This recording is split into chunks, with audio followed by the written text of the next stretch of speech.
বাহ বাবলু ভাই, মাশাআল্লাহ, আপনি তো পপকর্ন খেয়ে অনেক শক্তিশালী হয়ে গেছেন। এই দেখো, বাবলু ভাইয়ের কাছে মূলত কোনো শক্তি নেই। তাহলে হয়ে যাক মোকাবেলা। হ্যাঁ হ্যাঁ, হয়ে যাক। নোমান ভাই, এই পপকর্ন একটু রাখুন।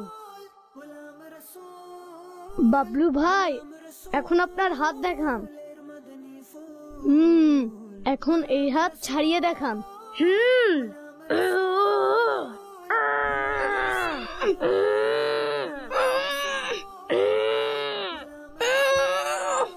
ওরে বাবা রে, এসব কি হচ্ছে?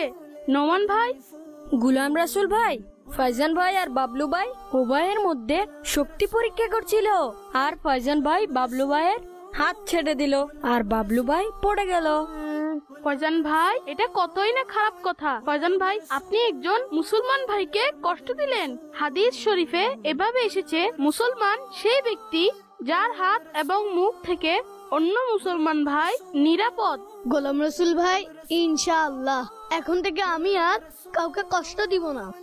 আর বাবলু ভাই, আমাদের কাছে শক্তি থাকলে এটা তো জরুরি নয় যে সবাইকে বলতে হবে যে আমি শক্তিশালী। গোলাম রাসুল ভাই, আমারই ভুল হয়েছে। আমি ভবিষ্যতে এমন কাজ করব না।